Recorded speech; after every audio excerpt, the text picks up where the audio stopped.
Good day, you're watching Businessworld Live. I'm Delos Santos and here are today's top stories. With revenues outpacing government expenses, the country's fiscal deficit slightly narrows.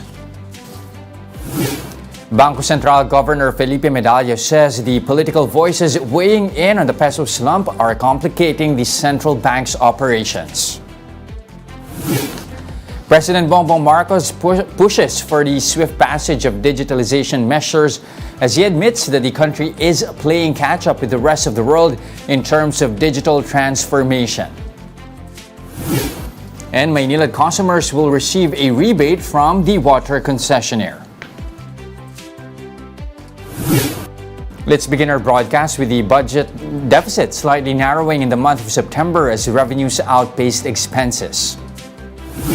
Data from the Treasury showed that the budget deficit stood at 179.8 billion pesos in September, a tad lower from nearly 181 billion pesos a year ago. However, on a month-to-month basis, the fiscal deficit was more than double than the 72 billion peso gap recorded in August. Total revenues rose by a quarter to more than 288 billion pesos from a year ago, with tax revenues rising by nearly 19%.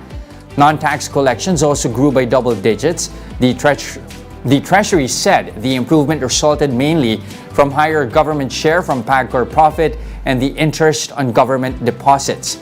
Meanwhile, expenditures increased by 13.6% to more than 468 billion pesos.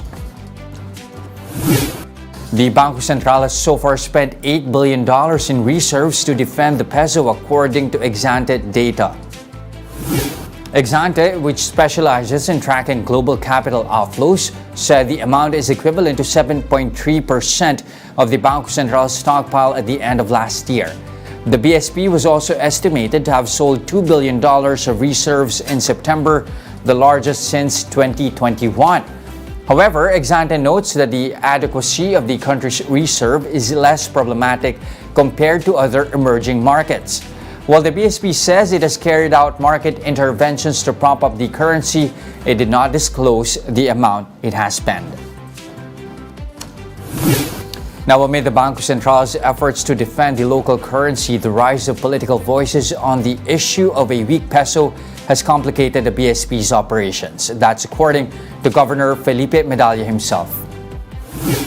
Medalla says the chorus of political voices drawn by the weak currency has made this the most difficult period for the central bank in the past decade.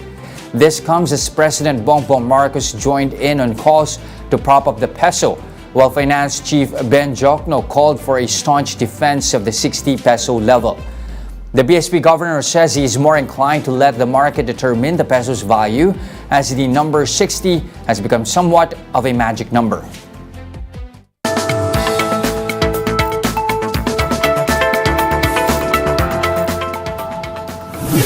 BSP Governor Felipe Medalla is now speaking about that proverbial line in the sand. He says that 60 has become the magic number politically, pushing the BSP to be more aggressive to defend the peso. Now, to join us for some insights, we have on the show Professor Ronilo Balbieran, economist over at the University of Asia and the Pacific. Prof. Ronilo, good day. Thank you for joining us. Again, just like what we reported, you have the President last week saying we have to defend the peso, and then Finance Secretary Benjamin Jokno saying we have to keep the peso from breaching that 60 peso level. Is there even a need to have a line in the sand, so to speak? I think only because we, at this particular level of our exchange rate, it is already more than 15% already from last year. So therefore, there might be implications on prices of goods and services accelerating further. So therefore, you just need to have that 60 pesos line as a matter of safety precaution in terms of impact on prices. But other than that, you are still awaiting for other outside forces for the exchange rate to be moving upwards. But again, you have Governor Felipe Medalla saying that it has become the magic number politically. Are you also of the opinion that political forces are already at play here? I'm not sure about the political pressures, no. But at the end of the day, I think there are a lot of misunderstanding about the movement of the exchange rate and how much we can really do to actually protect it, and Mm-hmm. by how much do we need to protect it, no? And do we even need to protect it? So again, this is a very complicated price indicator more than our inflation numbers, because it concerns about the relative prices of currencies between the peso and the dollar. So we need to understand both sides, on the Philippine side and on the rest of the world side, especially the United States. So it's an exchange, no? Mm-hmm. But increasing exchange rate is not bad per se. Mm-hmm. Too much increase, too much acceleration of the exchange rate, meaning, for example, if we push it to 65 to 70 within a matter of months, that would be damaging to the economy. But an increase in exchange rate is not bad per se. Too much acceleration in such a short period of time is the one that is the culprit. Mhm. I mean, more on that point, you have Medalla also himself saying that it really doesn't matter, it doesn't make much of a difference if the peso hits 60 or even 60 spot 50 to the greenback. It's not even the end of the world here. So what's the worst that could happen should we breach that 60 peso level mark? I mean, there are two things in the exchange rate. One, it is a price. Second, it is an economic tool. On the price, there are a large amount of demand and supply indicators that will actually push exchange rate, no, towards 62, 63, because we are recovering very fast as an economy. So remember that we have actually increased our labor force by more than 2 million in the last 4 months. And that's an indication that our economy is recovering faster than we expected. So there will be a lot of demand for dollars, only because we are now importing raw materials for production. We are now importing final consumer products. So that will have pressure upward towards 61, 62. But the other side is we are expecting and we are receiving already a healthy increase in our OFW remittances, and that will actually provide a neutralizing factor for that pressure for 61 to 62. So it will actually bring us back to 58, 59 because of these market forces, demand and supply for dollars. But on the other hand, exchange rate is also an economic tool of countries. So it is now a matter of policy decision, both by the monetary and the fiscal, to declare, so what is the bandwidth of the exchange rate that we want, so that we have a balancing factor between controlling inflation, at the same time supporting economic growth, supporting faster economic growth, which we badly need so that we can wipe out poverty. Okay, so a lot of fundamentals at play here. So for you, what would be a healthy level? I think if we can already stop at 59.60. Our consumer markets have already absorbed these price levels. And then this will be a factor for our manufacturers who are actually exporting, our BPOs. The tourists, the foreign tourists are already coming into the Philippines as we have lower instances of COVID. So that would be good for our tourism, for our BPOs. So our BPOs have already declared that they are forecasting healthy growth over the next 3 years. So that with a multiplication of those dollar revenues will provide further increase in the purchasing power. So I think if we meet halfway of this from 58 to 58, 59, 60 would be somehow good, no? That a good intersection between controlling prices and at the same time making sure that we provide healthy growth, especially if we were to maximize the purchasing power of the OFW remittances, BPOs, tourism. Okay, like what you mentioned, we're expecting a bit of a push here from remittances as well as BPO receipt. I mean, and that, of course, in a way makes our reserves quite sufficient here. Even Jokno himself said, that we can afford to deploy as much as $10 billion in reserves. But is it really worth unleashing huge amounts now to defend the peso, or are we wasting precious resources here? the BSP may not actually have, no, the BSP may not even have to release those reserves at all, no, since we are already hitting more at around 5% of OFW remittances. So these dollar inflows from our export revenues, OFW remittances towards the fourth quarter of this year may provide some substantial support for the BSP not to release these dollar reserves at all. But data is already showing that, in fact, they have already started doing just that. So, in short, are they wasting money here? Not really. So 2 billion from our 80 billion to 80 to 90 billion dollars of is a good amount of show of force from our BSP, no, not that they are ready. So just to make sure not to pacify our business sector, that hey guys, we're ready to defend your cost structures. Everything's under control. We have the reserves, and we are demonstrating that we can actually do it.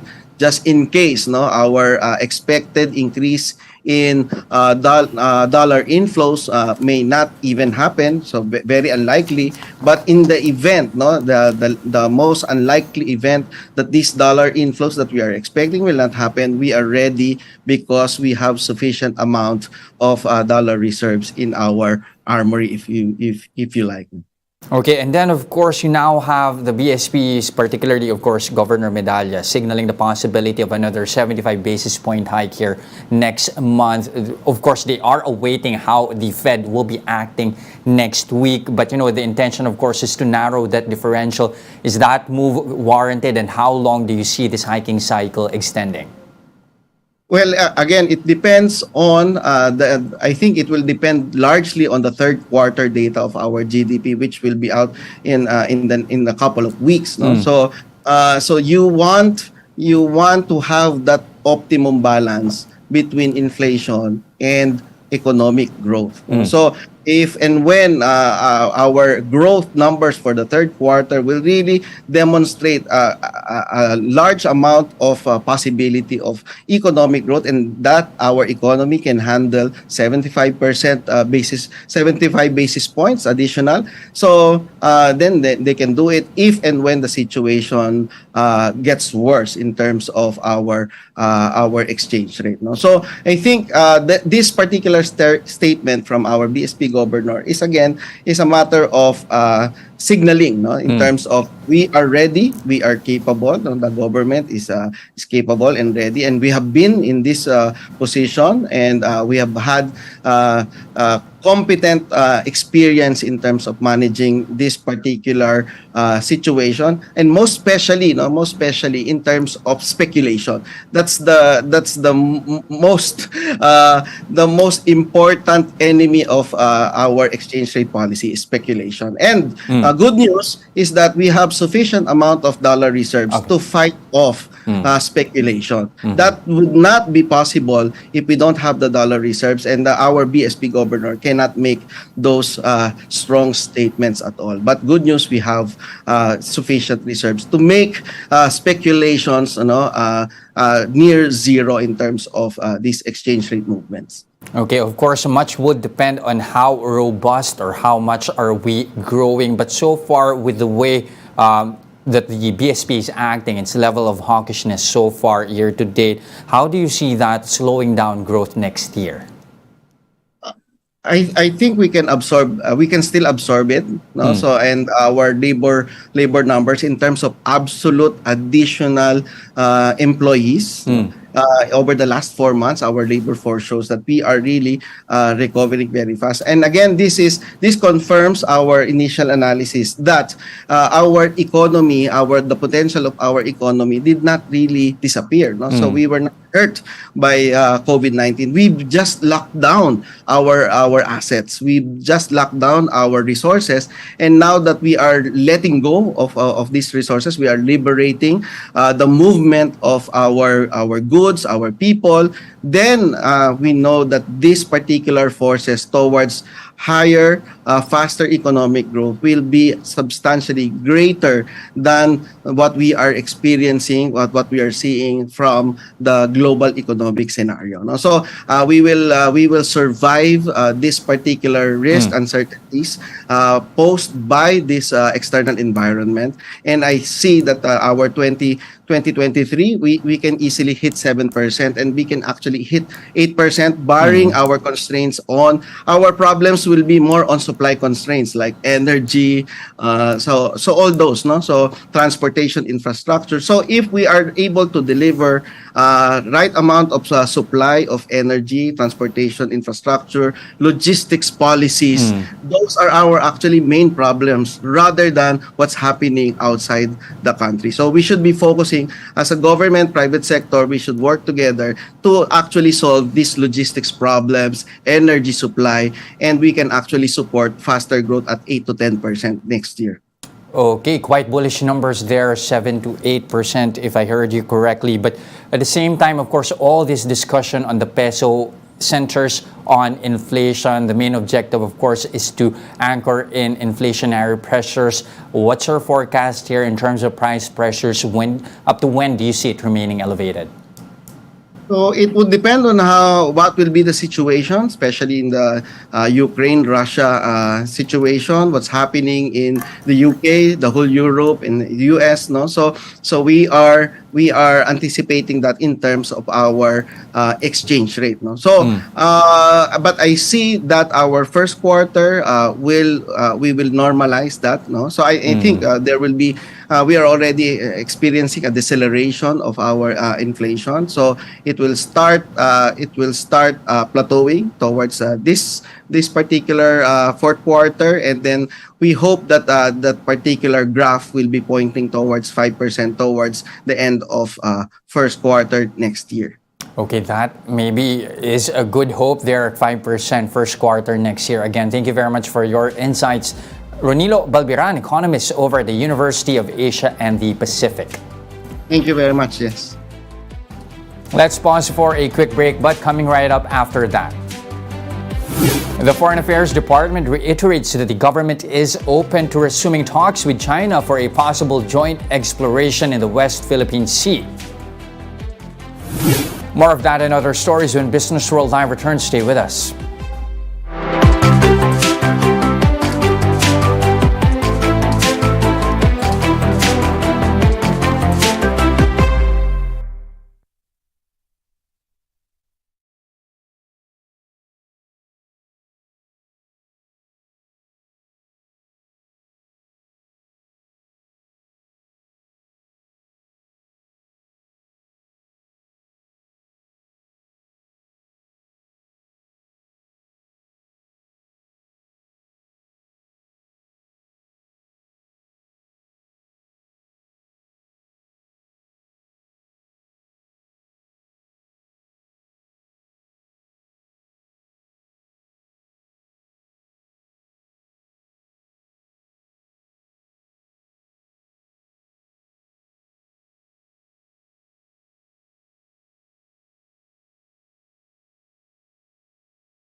And you're still watching Businessworld Live here on One News. I'm Jess De Los Santos.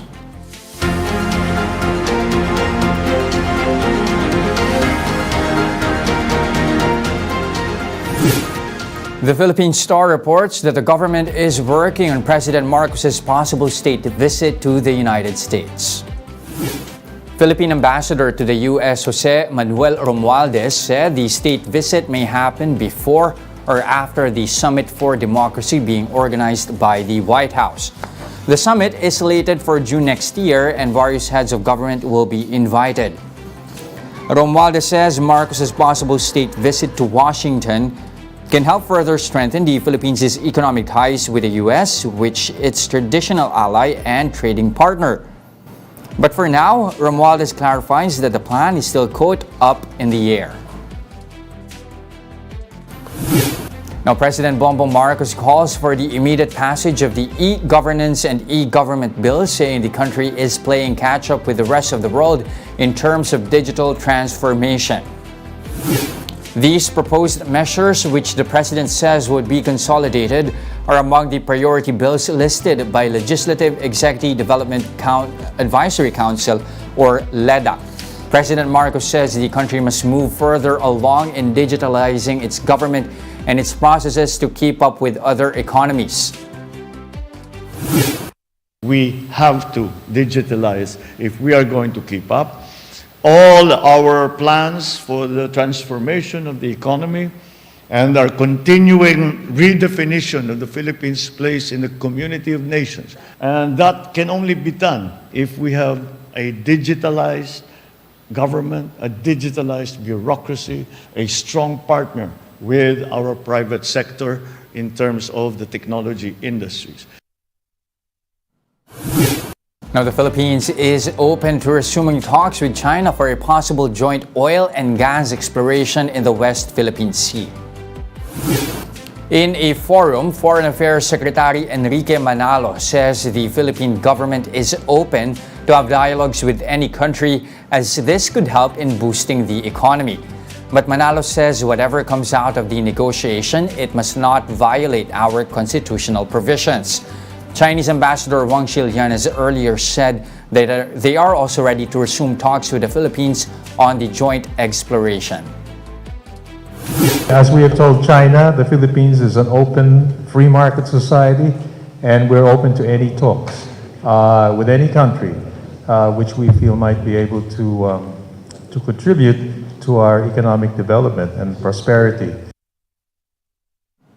Meanwhile, U.S. Ambassador to the Philippines, Mary Kay Carlson, who also spoke in the same forum, says the United States will continue backing the Philippines in territorial disputes. As your ally, we support President Marcos's statement that the Philippines will not cede even 1 square inch of territory. In the South China Sea, as allies, we stand together to oppose attempts by those who would seek to advance unlawful maritime claims in the Philippine Exclusive Economic Zone or on its continental shelf.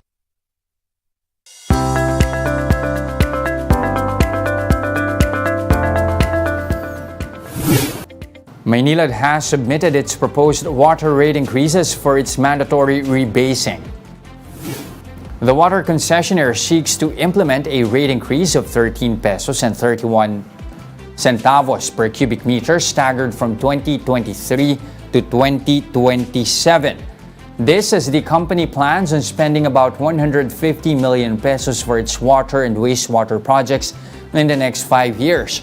The proposed increase is still subject to evaluation and approval of the Metropolitan Waterworks and Sewerage Systems. Meanwhile, Maynilad is paying back 65 pesos to customers hit by water interruptions from July to August. This comes as the MWSS ordered Maynilad to pay around 130,000 affected customers over 9 million pesos as penalty. It would be a one-time rebate to affected customers. Of course, if depends on how much is their water bill, they can actually just consume this. Philippine Airlines will soon offer direct flights between Baguio City and Cebu. The upcoming direct flights will bring passengers to and from the summer capital of the Philippines and the Queen City of the South for only 2 hours. Operations of PAL's Baguio to Cebu flights will start on December 16 at 4 times a week. All right.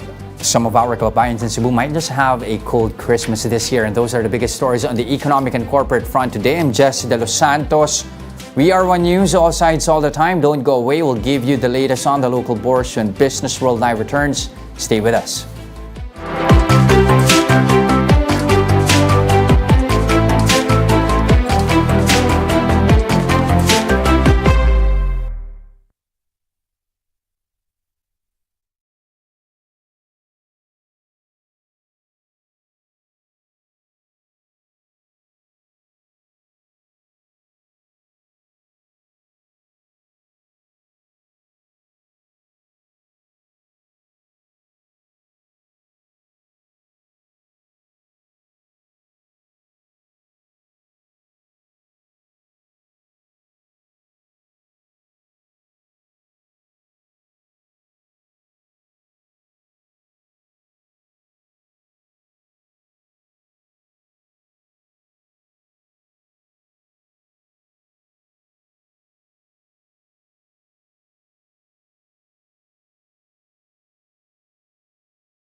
Live here on One News, I'm Jess Delos Santos. Now this time, let's begin with a quick look at patient peso. Still patiently holding on to that 58 peso to the greenback level, as you can see here. In fact, strengthening a touch here, 58 spot 340 to the greenback. This, of course, after BSP Governor Felipe Medalla had said that the politics is muddling the central bank's operations.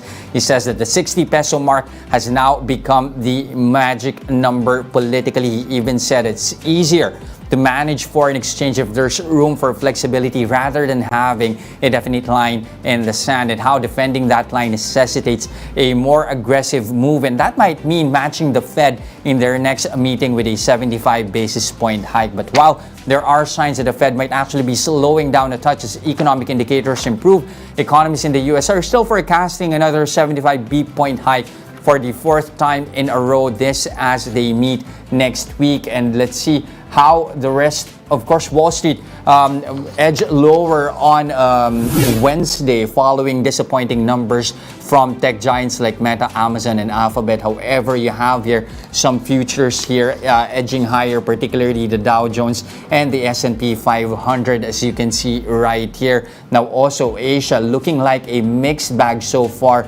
this morning, as you can see right here, with some losses here in Japanese indices here, the Topix and the Nikkei particularly starting the day in the red. Chinese stocks, however, looking a bit more positive here. A number of indices starting the day in the green. The Kospi, likewise, our Korean stocks here starting the day in the positive territory. Same as well for Aussie stocks here, with the S&P 200 edging higher by close to 0.7%. Now over here, the local bourse, let's have a quick check as to how it's moving. As you can see right here so far, holding on to that 6,100 level after we breach that mark on Wednesday. As you can see here, up by 0.4% to 6,144, extending 3 straight days of gains here. Again, you have John Paulo de la Cruz of Salisbury Securities saying that, the index bottomed out already at 5,700 and that there's reason to be bullish. That's on the back of better local demand